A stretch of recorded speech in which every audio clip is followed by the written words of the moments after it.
નમસ્કાર, આપ જોઈ રહ્યા છો મંતવ્ય ન્યૂઝ અને ગુજરાત એટ 7 સાથે હું છું આપની સાથે નંદની। સમાચારોની શરૂઆત કરીશું। અમદાવાદ એરપોર્ટ નજીક બાળકની તસ્કરી કરવાના રેકેટનો પર્દાફાશ કરવામાં આવ્યો છે। તો શું છે સમગ્ર અહેવાલ, આવો જોઈએ। અમદાવાદ એરપોર્ટ નજીક 3 આરોપીઓ ઝડપાયા। આંતરરાજ્ય બાળ તસ્કરી રેકેટનો પર્દાફાશ કરાયો। हैदराबाद લઈ જવાતા નવજાત બાળકને બચાવાયો। ઓઢવ વટવા हैदराबादના આરોપીઓની ધરપકડ। શખ્સોએ 3.60 લાખ રૂપિયામાં ખરીદ્યું હતું નવજાત બાળક। અમદાવાદના કોતરપુર પમ્પિંગ સ્ટેશન પાસે નવજાત બાળકની તસ્કરી કરવાના રેકેટનો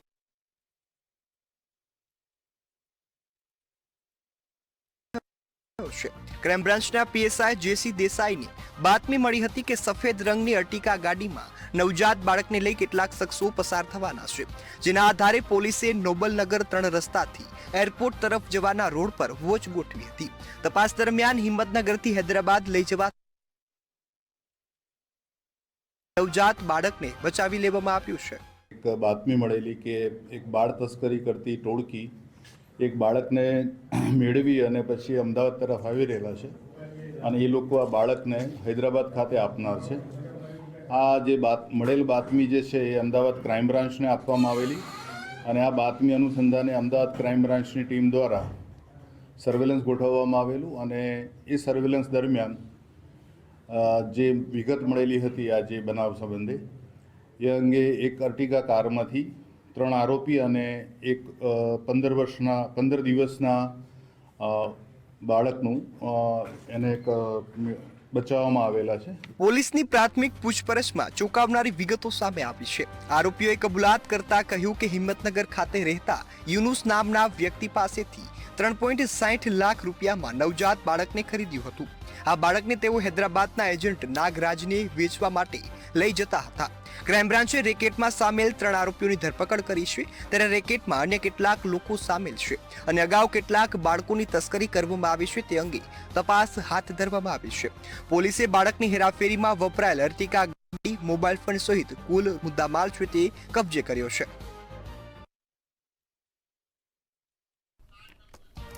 બ્યુરો રિપોર્ટ, મંતવ્ય ન્યૂઝ।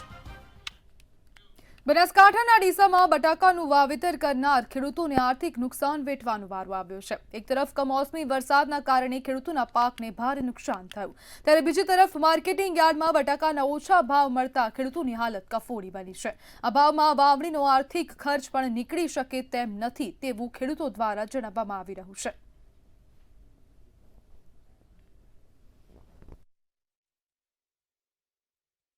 ઉપરાંત કમોસમી વરસાદ થયો, એના કારણે જે બટાકાનો પાક ઉગવો જોઈતો હતો એ ઉગ્યો નહીં। કેટલાક ખેડૂતો તો બટાકા વાયા પછી ખેડી પણ નાખ્યા, એમને તો ડબલ માર પડી। જેને ઉગ્યા છે હાલ ઉગીને એ પાક તૈયાર થયો છે, હાલ હજી સુધી કોલ્ડ સ્ટોરેજો ખોલ્યા નથી। એના કારણે શાક માર્કેટોમાં શાકભાજીના ભાવ ના હોવાના કારણે બટાકાના ભાવ પણ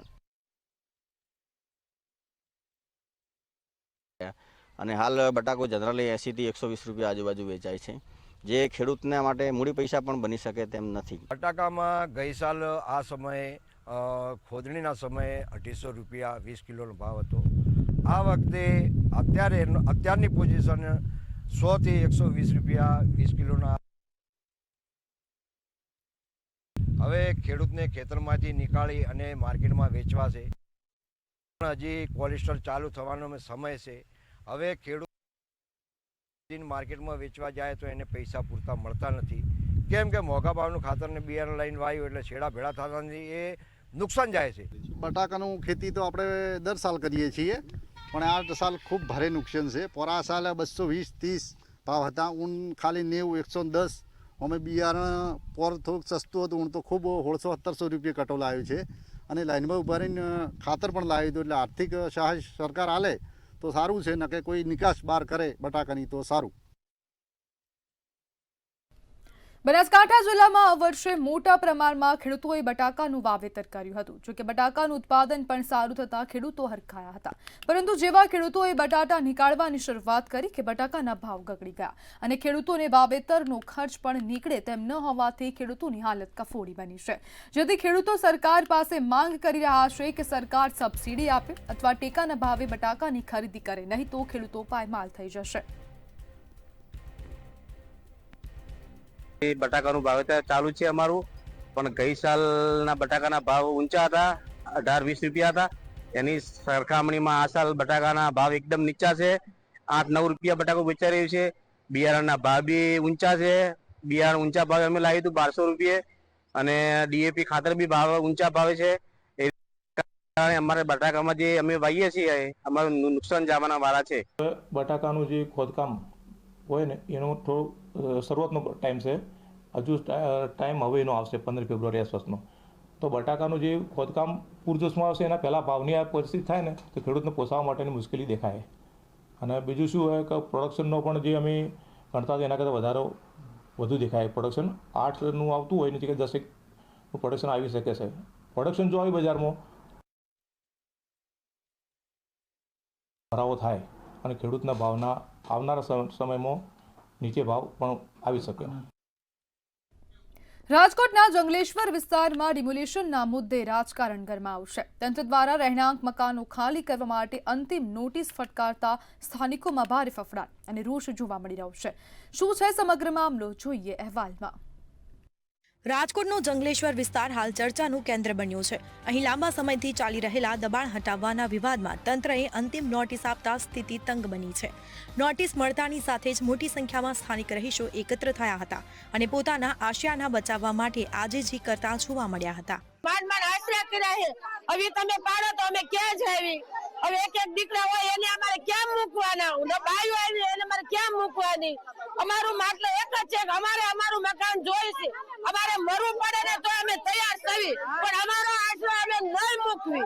હજારો પરિવારના માથે ઘર વિહોણા થવાનું સંકટ તોડાઈ રહ્યું છે. ત્યારે નગરસેવક નરેન્દ્ર ડવ જંગલેશ્વરની મુલાકાતે પહોંચ્યા હતા. ખુદ ભાજપના જ નગરસેવકે મેદાનમાં આવીને વહીવટીતંત્રની કામગીરી સામે સવાલો ઉઠાવ્યા છે. કહ્યું કે એક સાથે 2000 જેટલા પરિવારોને ઘર ખાલી કરવાની નોટિસ આપવી એ વ્યવહારુ નથી. હું માગણી એટલી જ કરું છું, તમે માણસો ને દુખી કરો માં. માણસો ને અમને કોઈ ગોટર ક્યાંય મકાન ભાડે દેતા નથી. 8-8 હજાર દેતા ભાડે નથી દેતા, તો અમે ક્યાં જાય? તમે ગરીબ માણસનું નો સાંભળો તો તમે કેનું સાંભળો? મને ક્યાંય ભાડે મકાન મળતું નથી. અને બીજી વાત એ રહી, સરકાર એમ કહેતું હોય કે આ બધી બિનકાયદેસર છે, તો અમે વેરો જે ભર્યો છે બરોબર, તો અમને હાઈકોર્ટનો નિયમ છે કે 20 વર્ષથી ગમે એ વ્યક્તિ એકને એક જગ્યાએ રહેતો હોય તો એનો માલિક ગણાય બરોબર. તો તમે આજ ભાજપ સરકાર તમે બંધારણથી માંડીને બધું ઉલ્લંઘન કરવા માંડો. અમે અહીંથી ભારે રહેવા વહી જાય તો અમારી આગળ કોઈ આધાર પુરાવો નહીં રહે તો અમારે વોટિંગ ક્યાં કરવા જાવ? તો અમે આ દેશના હું નાગરિક નથી. ડિમોલિશનની તલવાર લટકતા હજારો લોકોની ઊંઘ હરામ થઈ ગઈ છે. એક તરફ વિકાસ અને દબાણ હટાવવાની કામગીરી છે તો બીજી તરફ હજારો લોકોના રહેઠાણનો પ્રશ્ન. હવે જોવાનું એ રહેશે કે ભાજપના જ નગરસેવકની રજૂઆત બાદ કલેક્ટર તંત્ર નમતું જોખે છે કે પછી ડિમોલિશનનો બુલડોઝર ફરી વળશે. 1 to 1 30-35 વર્ષથી રહેતો જ ભાજપ સરકારને અમે મત દેતા હતા. ઈ કહેતા હતા તો અમે આખું જંગલેશ્વર એક હતું અને અત્યારે અમને વિખેરે તો એમ ન ચાલે ને. ઈ એમ કહેતા કે અમે ભાજપ સરકાર તમારી સાથે છે, તો અત્યારે ભાજપ સરકાર ક્યાં? કુલ કેટલી નોટિસ આપી છે? પેલી જ નોટિસ અમે પેલી જ નોટિસ આપી. બીજી નોટિસ એમ કીધું કે 7 દિવસમાં ખાલી કરજો. 10 વર્ષથી નોટિસ હતી એને હજી પાડવાનું નક્કી નથી. તમે શું કહેશો બેન? અમારું કહેવાનું એટલું જ છે કે અમને એક નોટિસે એક ઝટકે અઠવાડિયામાં ખાલી કરવાની કીધું. આ આવડા છોકરા લઈને ક્યાં જાવ? અમે એક મકાનમાં 10 જણા રહી. સમગ્ર જે વિસ્તાર છે કે વિસ્તારના લોકો છે તે આક્રોશમાં છે. તેઓની સ્પષ્ટ માંગણી છે કે અહીં જે ડિમોલિશનની જે કાર્યવાહી સરકાર કરવા માંગે છે તેને ન કરે. આ સ્પષ્ટ માંગ તેઓ કરી રહ્યા છે અને જો આ કરવામાં આવશે તો ક્યાંક ને ક્યાંક આનાથી પણ ઉગ્ર વિરોધ તેઓ તેમના દ્વારા કરવામાં આવશે. ચોક્કસથી સ્પષ્ટપણે એક સંદેશો છે તે સ્થાનિકો આપી રહ્યા છે કે આગામી સમયમાં ડિમોલિશનની કાર્યવાહી અહીં ન થવી જોઈએ. લલિત વ્યાસ સાથે ગ્રુપ ઇન્ડિયા, રાજકોટ. સુરેન્દ્રનગર મહાનગરપાલિકા વિસ્તારમાં વઢવાણને જોડ્યું શહેર છે. અને વઢવાણ સુરેન્દ્રનગર મહાનગરપાલિકામાં ભળ્યા બાદ તેનો વિકાસ જાણે થંભી ગયો હોય તેવું લાગી રહ્યું છે, કારણ કે વઢવાણ દાજીપરાથી રેલવે સ્ટેશન બાજુથી જે બાયપાસ નીકળે છે તે રોડ મહાનગરપાલિકા વિસ્તારની અંદર આવે છે, પરંતુ આ રોડ અત્યંત ખરાબ અને જર્જરિત હાલતમાં છે. આ રોડ ઉપર કોઈ નાનું વાહન ચાલી શકે તેવી પરિસ્થિતિ નથી, ત્યારે વઢવાણના લોકો તાત્કાલિક આ રોડ બનાવવા માંગ કરી રહ્યા છે.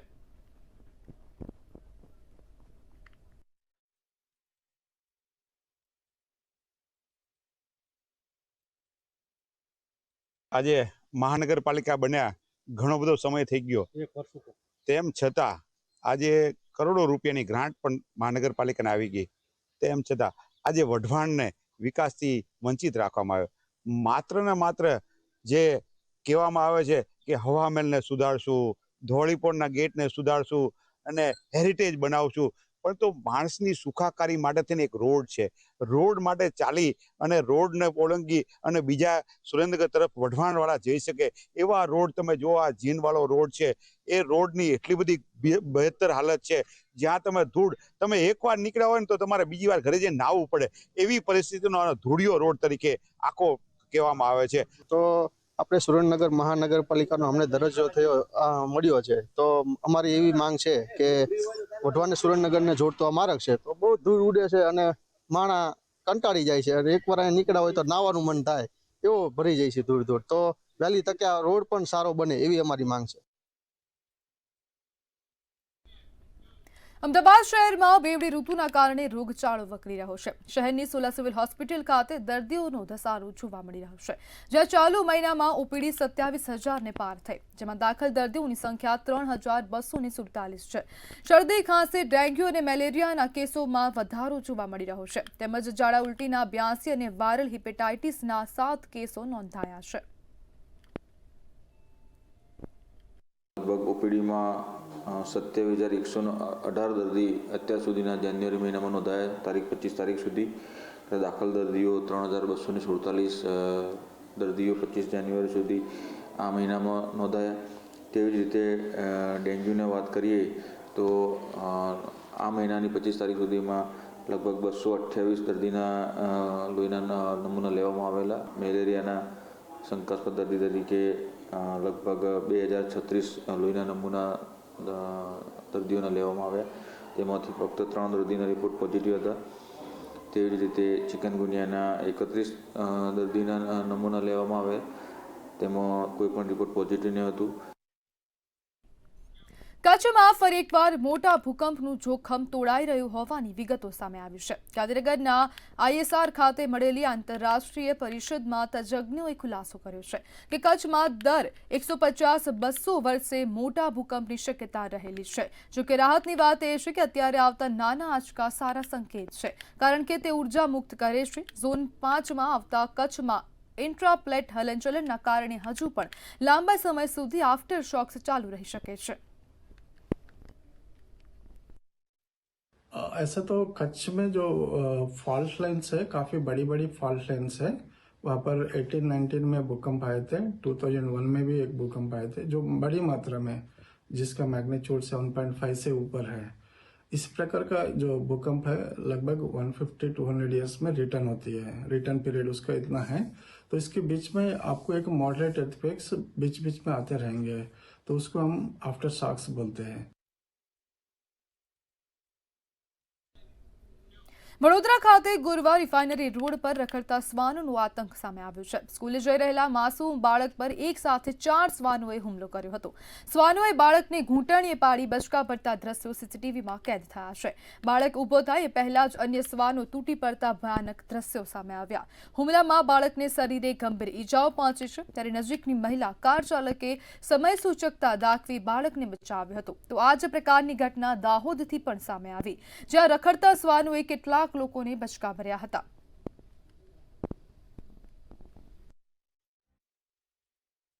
તો મારો સન સવારમાં 8:30-9ની વચ્ચે સ્કૂલે જતો હતો મારા મમ્મીની સાથે. થોડો આગળ જતા 4 કૂતરાઓ એને પકડી લીધો અચાનક જ, અને એના જમણા પગના ઘૂંટણના નીચે દાંત બેસાડી દીધા છે, અને તાત્કાલિક રસ્તામાં નીકળતા કારવાળા લોકો અને બીજા બેને ખેંચી લીધો. બાકી 4 કૂતરાએ અચાનક જ એમની પર હુમલો કરેલ છે. આના માટે ખાસ કરીને વડોદરા મ્યુનિસિપલ કોર્પોરેશને કૂતરાઓની વસ્તી માટે અને કૂતરાઓને ખસીકરણ કરવા માટે અને વેક્સિનેશન માટે એક ઝુંબેશ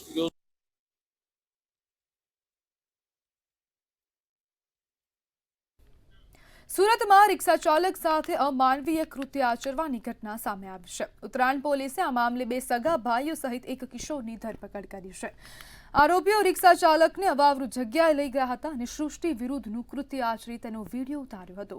કૃત્ય બાદ આરોપીઓ રિક્ષા ચાલક પાસેથી 1000ની લૂંટ ચલાવી ફરાર થઈ ગયા હતા.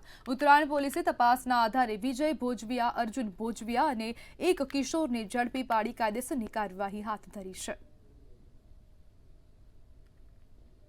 તારીખ 21/1/2026 રાત્રિના અરસામાં સુરત શહેરના મોટા વરાછા તળાવ પાસેથી એક રિક્ષા ચાલકના રિક્ષામાં 3 અજાણ્યા ઇસમોએ ભાડુઆત તરીકે બેસી રિક્ષાને અલગ અલગ જગ્યાએ ફેરવેલ, જેમાં રિક્ષા ચાલકને અલગ અલગ જગ્યાએ ફેરવીને એક અવાવરૂ જગ્યા પર તેની સાથે લૂંટ કરેલી, માર મારેલો તેમજ ફરિયાદી એટલે કે રિક્ષા ચાલક સાથે સૃષ્ટિ વિરોધનું કૃત્ય કરેલું.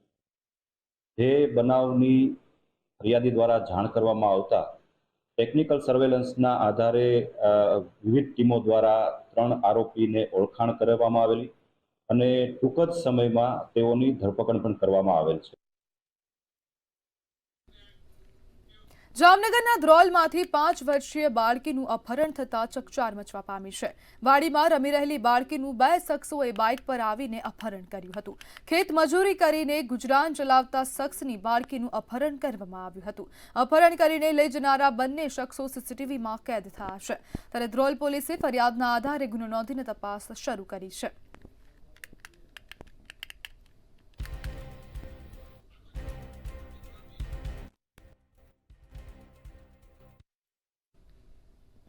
ડાંગના આહવામાં શિક્ષણ જગતને શર્મસાર કરતી ઘટના સામે આવી છે. આશ્રમ શાળામાં અભ્યાસ કરતી સગીરા પર દુષ્કર્મ થયા હોવાની ઘટના સામે આવી.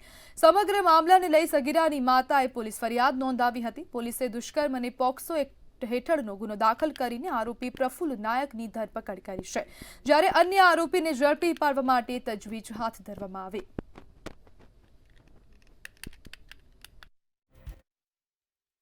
આ ફરિયાદમાં ડાંગ સ્વરાજ આશ્રમમાં ભણતી એક 15 વર્ષની છોકરીની સાથે રેપની ફરિયાદ એમની માતા દ્વારા આપવામાં આવી છે અને એમાં એમના દ્વારા ભોગ બનનાર ઉપર રેપ કરવામાં આવ્યું છે. આવી ફરિયાદ એમની માતા દ્વારા આપવામાં આવી છે અને એમાં બીએનએસની કલમ 64, 65 અને 123 મુજબ અને સાથે સાથે એટ્રોસિટીની કલમ પણ એમાં એડ થઈ છે અને એમાં તરત જ મેઇન આરોપી જો છે એમની ધરપકડ કાલે રાત્રે કરવામાં આવી છે અને બીજા આરોપીની ધરપકડની કાર્યવાહી અત્યારે ચાલુ છે. અમે 2 માણસ કામ કરવા ગયેલા શેરડી કાપવા. અહીંયા અમારી છોકરી છે ડાંગ સ્વરાજ પર કામ એ સ્કૂલમાં છે.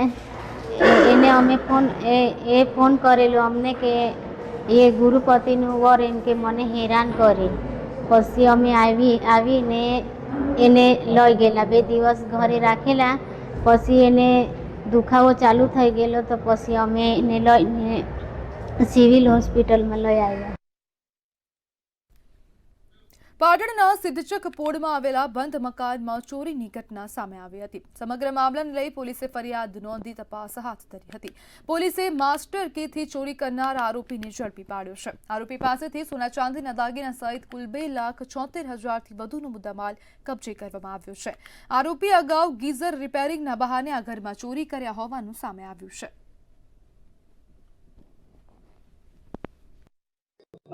આરોપીની પૂછપરછમાં તેણે આ ગુનાને અંજામ કેવી રીતે આપ્યો અને તૈયારી કેવી રીતે કરી એવું પૂછતા તેણે એવી હકીકત આપેલ છે કે આજથી 1 વર્ષ પહેલાં આ ફરિયાદીશ્રીના મકાનમાં તે ગીઝર રિપેર કરવા ગયેલો હતો.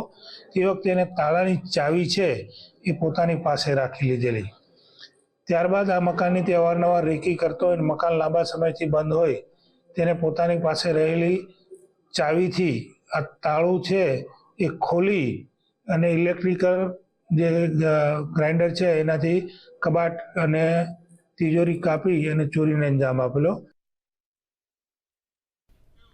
ભાવનગરમાં હેડ કોન્સ્ટેબલ દિગ્વિજયસિંહ ગોહિલની આત્મહત્યાનો મામલો સામે આવ્યો હતો ત્યારે 8 દિવસ બાદ ઘોઘા પોલીસ મથકના પીએસઆઈ BK ગોસ્વામીની વિરુદ્ધ ફરિયાદ નોંધાઈ છે। મૃતક દિગ્વિજયસિંહ ગોહિલના પિતા જેઓ નિવૃત્ત પોલીસ કર્મચારી છે તેમના દ્વારા ફરિયાદ દાખલ કરાવવામાં આવી છે। મૃતકના પરિવારજનોનું સ્પષ્ટ આરોપ હતો કે પીએસઆઈ BK ગોસ્વામીના ત્રાસના કારણે દિગ્વિજયસિંહ ગોહિલે ઝેરી દવા પીને આપઘાત કર્યો હતો। જે દોષિત પીએસઆઈ છે ગોસ્વામી એની વિરુદ્ધમાં ગુનો દાખલ થાય FIR નોંધાય એ બદલ માટે પ્રયત્ન કરનાર સમાજના સૌ આગેવાનો અહીંયા આવ્યા હતા કારણ કે કાલે રાત્રે એમની ઉપર FIR દાખલ થઈ ગઈ છે એટલે એ માટે અમે આજે પરિવારને અહીંયા મળવા આવ્યા હતા। ફરિયાદમાં કેવા પ્રકારનો ઉલ્લેખ કરવામાં આવ્યો છે?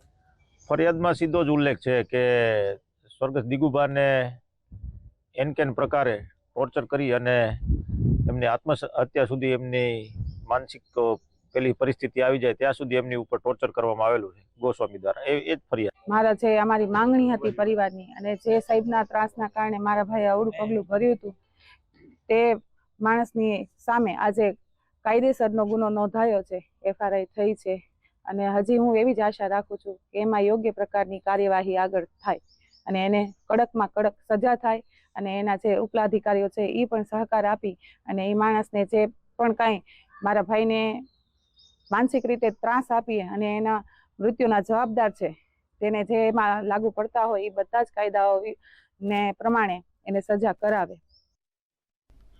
ગાંધીનગરમાં કોંગ્રેસ ડેલિગેશન ચૂંટણી કમિશન કચેરી ખાતે પહોંચ્યું હતું। કોંગ્રેસ પ્રમુખ અમિત ચાવડાની આગેવાનીમાં ધારાસભ્યો અને શહેર કોંગ્રેસ પ્રમુખ સહિત અન્ય નેતાઓ હાજર રહ્યા હતા।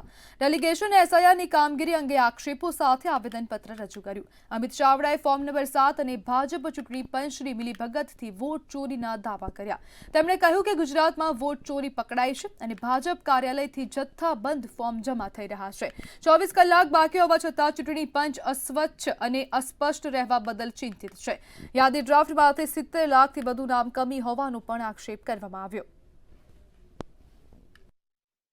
અમે ચૂંટણી પંચને લેખિતમાં 17 તારીખે આપ્યું છે કે ભારતીય જનતા પાર્ટીના કમલમના કાર્યાલયોમાં સોફ્ટવેરથી પ્રિન્ટ થયેલા ફોર્મ છે, અલગ અલગ નામોએ સહીઓ કરી અને ભાજપના નેતાઓ કાર્યાલયમાંથી કાર્યકરો થેલા ભરીને જથ્થાબંધ ફોર્મ જમા કરાવે છે। એક સુનિયોજિત રીતે સંગઠિત રીતે ઓર્ગેનાઇઝ વેમાં ફોર્મ નંબર 7 આપવામાં આવી રહ્યા છે। આખા ગુજરાતમાં જિલ્લે ફરિયાદ આપી છે, તાલુકે ફરિયાદ આપી છે કે નામ જેના નામે વાંધો લેવામાં આવ્યો છે એવા સેંકડો લોકોએ પોલીસમાં ચૂંટણી અધિકારીઓ સામે સ્ટેટમેન્ટ આપ્યા છે કે અમારી સહી નથી, અમારા નામનો દુરુપયોગ થયો છે, અમારે એપિકનો દુરુપયોગ થયો છે। જૂનાગઢના માંગરોળમાં ચાલી રહેલી SIR કામગીરી દરમિયાન વિવાદાસ્પદ વળાંક સામે આવ્યો છે। ખીરસરા ગામમાં ફોર્મ નંબર 7 ભરવાની પ્રક્રિયા અંગે ખુલાસો થતા રાજકીય માહોલ ગરમાયો। મતદારોની જાણકારી વગર જ ખોટી રીતે ફોર્મ ભરાયા હોવાના આક્ષેપ કરવામાં આવી રહ્યા છે। સમગ્ર મામલાને લઈ જવાબદાર સામે કાયદેસરની કાર્યવાહી કરવામાં આવે તેવી માંગ કરવામાં આવી છે। ગામે મારા નામની 7 નંબરમાં ખોટી અરજી કરી અને એ નામ કમીની અરજી હતી, એ ખોટી છે, મારા નામની તદ્દન ખોટી છે અને જે આ મોબાઈલનો આ છે અરજી આવી મારી સામે એ મારા મોબાઈલ નંબર નથી, મારી સહી નથી, બરાબર છે અને મેં મારા તરફથી પ્રાંત અધિકારીને મેં બધું આપી દીધું લેખિત ને સૂચના પણ આપી કે આમાં કોઈના નામ ન નીકળે। કેમ કે માંગરોળ તાલુકાના મુસ્લિમ ગામોમાંથી ગામે ગામ તો 80-90% મત કાપી નાખે છે, 100% બી કાપી નાખે છે। સરસાલી છે, ચાખવા છે, નાંદરકી છે, જરિયાવાડા છે, એટલા મેસેજ હમણાં ખાલી 5 દિવસ અમને મળ્યા છે। તો મારે કહેવાનો મતલબ છે કે અહીંથી કોઈ 7 નંબરમાં ઓલા પાચાવે મારા પ્રતિનિધિ છે તો એ ખીરસરાના મત 80-90 કાપ્યા તો અહીંયા કોઈ બિચારો કોઈ વર્તતો નથી ને આ ખોટા એવા નામ ઉછાળી ને એક રાજકીય રીતે આ વસ્તુ ઉછાળે તો એ વસ્તુ છે હું કાયદેસર કેસ દાખલ કરી। પાલનપુરમાં એસઆઈઆરની કામગીરી વિરુદ્ધ કોંગ્રેસની રેલી સાથે વિરોધ પ્રદર્શન કરવામાં આવ્યું હતું. એસઆઈઆરમાં ફોર્મ 7માં ખોટી રીતે મતદારોનો મતાધિકાર કાપી નાખી ષડયંત્રના આક્ષેપ સાથે વિરોધ પ્રદર્શન કરવામાં આવ્યું હતું. જિલ્લાનું કોંગ્રેસ સંગઠન લોકોની મોટી સંખ્યા સાથે કલેક્ટર કચેરી પહોંચ્યું. જિલ્લા કલેક્ટરને આવેદનપત્ર પાઠવીને ષડયંત્ર બંધ કરવા અંગે માંગ કરી.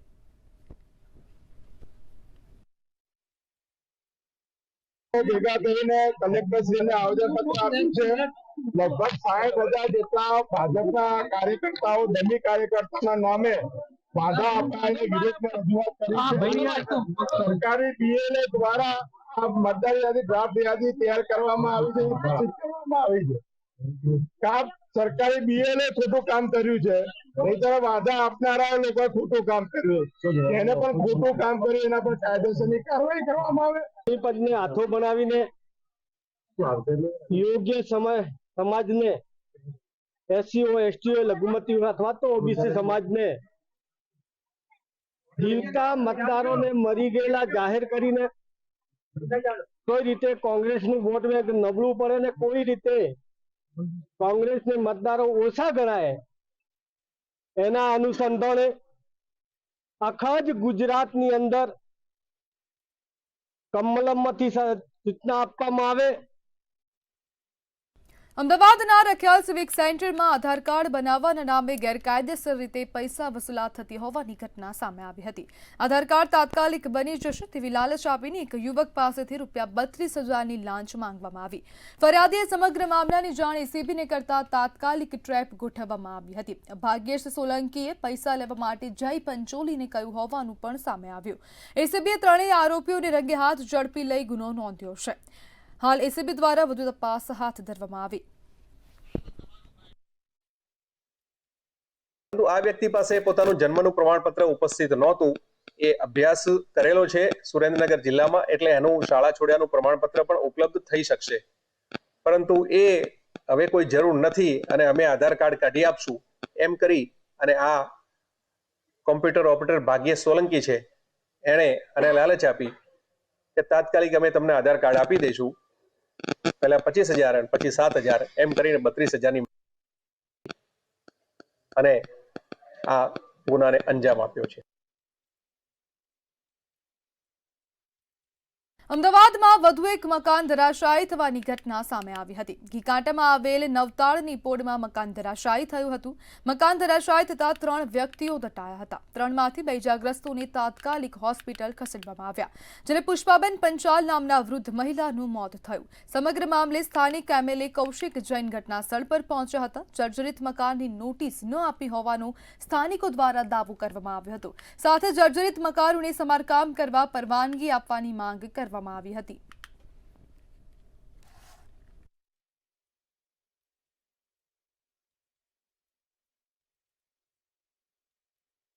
સિટી વિસ્તારમાં લગભગ 100 થી 150 વર્ષ જૂના મકાનો હોય છે, જર્જરિત હાલતમાં હોય છે અને ગમે ત્યારે આ પડતા હોય છે. આજે અહીં નવતારની પોળના અંદર અહીંયા કામ ચાલતું હતું અને આ મકાન જર્જરિત હાલત હોવાના કારણે એ મકાન પડ્યું. એમાંથી 3 લોકો, 2 લોકો દટાઈ ગયા હતા અને એક બીજા મજૂર હતા એ બાજુમાં હતા. અહીંયા ગાડી અમદાવાદ મ્યુનિસિપલ કોર્પોરેશનનું જનરલ બજેટની અંદર ડ્રેનેજ લાઇનની રીડેવલપમેન્ટનું કામ ચાલુ હતું. હિંમત જોશીનો ખાંચો નવતારની પોળ ખાતે આની અંદર જે કામ ચાલતું હતું તે દરમિયાન મજૂરો દ્વારા જે ગટર લાઇન નાખવાનું કામ ચાલુ હતું તેના રસ્તાની અંદર આ એક મકાન જર્જરિત હાલતનું હતું. પણ ભૂતકાળ અંદર જર્જરિત હાલતની અંદર કોઈ પણ જાતની નોટિસ કોર્પોરેશન દ્વારા આપવામાં નથી આવેલી. નિર્મલા સીતારામણે દેશનું આર્થિક રિપોર્ટ કાર્ડ રજૂ કર્યું છે. સર્વે મુજબ નાણાકીય વર્ષ 2026-27માં ભારતનો જીડીપી વૃદ્ધિ દર 7.2% સુધી રહેવાનો અંદાજ છે, જે દેશની મજબૂત આર્થિક ગતિનો સંકેત આપે છે. આવો જાણીએ આ મુદ્દે લોકોના મંતવ્યો શું છે.